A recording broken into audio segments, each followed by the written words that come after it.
In the early years of the 14th century, there stood a remote settlement, surrounded by dense forests and marshland, far from any kingdom's road. This village was ancient, built around a weathered church whose bell tower leaned slightly to the east, as if listening to something buried deep beneath the earth. Life there followed the same rhythm for generations.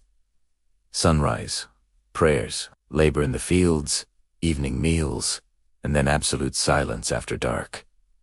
No one wandered at night. It wasn't a law, but a deep-seated fear, passed down without explanation. Among them lived a solitary man who kept to himself, a worked latte, returning from the fields after sunset, unbothered by the fading light. He spoke little, attended church, and rented a small stone dwelling at the very edge of the village, closest to the forest. The elders quietly warned him to move closer to the square, but he never listened. Some whispered that he paid too much attention to the woods, as if waiting for something to answer him. On the final evening he was ever seen, a strange stillness settled over the village. The wind-eared dogs refused to bark. Even the insects fell silent. He returned home earlier than usual, carrying only a small leather pouch. A neighbor later claimed he kept looking over his shoulder. His steps hurried, his face as pale as candle wax. That night, just before the church bell was supposed to ring for midnight prayer, the knocking began. It didn't come from doors, but from the walls themselves. Those closest to the forest heard it first, 3 slow taps, a pause, then 3 more. Some thought it was wood striking stone. Others believed it came from beneath the ground itself. No one dared to open their door. No one looked outside. They just pulled their blankets tighter and whispered prayers they barely remembered. Inside his home, the man lit a candle and sat at his rough wooden table. What he wrote that night would later be found etched deep into parchment. The ink pressed so hard it tore the fibers. His words were rushed and uneven, as if written by a trembling hand. He described hearing footsteps circling his house, stopping where no path existed. He wrote that the knocking now followed him from room to room, always behind him, never ahead. At some point near dawn, the candle burned out. When morning came, the village awoke to an unease that clung like fog. The church bell had never rung. A farmer, passing the edge of the forest, noticed the man's door was standing wide open. That alone was enough to draw a crowd. Inside, everything was untouched. His cloak hung from its peg. His boots rested neatly beside the bed.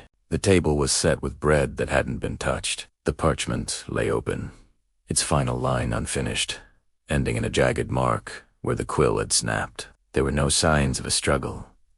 No blood. No broken locks. Only one thing was terribly wrong. The floor was marked with damp footprints, leading toward the back wall footprints that began in the very center of the room and ended abruptly where solid stone stood. The villagers searched the forest first. They followed the marsh paths, calling his name, and lit torches as night approached. But the woods gave nothing back. No tracks, no torn cloth, no answers. By the 3rd day, the whispers started spreading again. Old, half-remembered stories the elders had once forbidden. They spoke of something older than the village itself, something that walked not on roads, but through boundaries, something drawn to those who noticed it. On the 4th night, the church bell rang. It rang just once. The bell rope was later found, cut clean through, lying coiled on the floor beneath the tower. No one admitted to ringing it. No one could explain how the bell moved without a rope. That same night, villagers reported hearing breathing inside their walls, slow, patient, as if something was listening. Candles flickered without wind. Shadows bent in corners where no light touched. A child claimed to hear someone knocking from beneath the floorboards, asking softly to be let inside. The search was abandoned.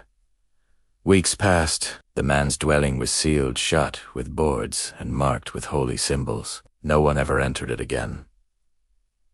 But strange things continued. Food left out overnight, spoiled by morning. Wells reflected faces that didn't belong to those looking down, and always near the edge of the forest. Footprints would appear after rain, leading from nowhere and returning to nothing. Years later, a traveling monk recorded the village in his journal. He noted its profound silence, its avoidance of night, its refusal to speak of the past. When he asked about the sealed house, the villagers just crossed themselves and changed the subject.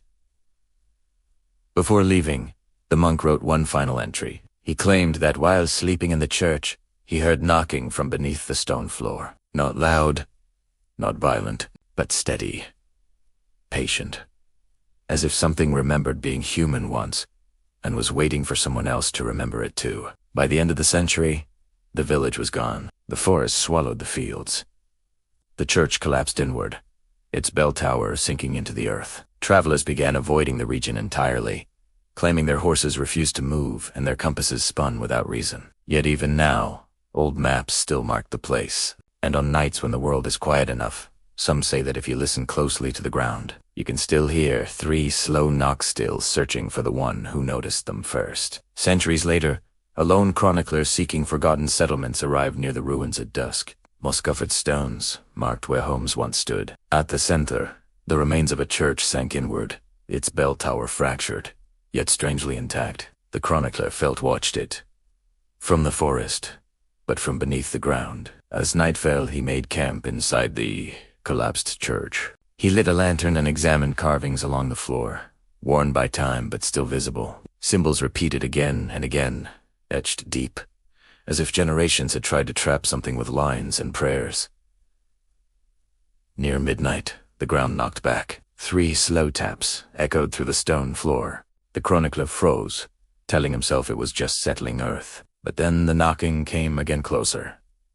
This time, directly beneath where he stood. A memory stirred in his mind, a warning he'd read in an ancient text. Do not answer what knows your footsteps. The lantern flickered. From below the stone, a sound followed not.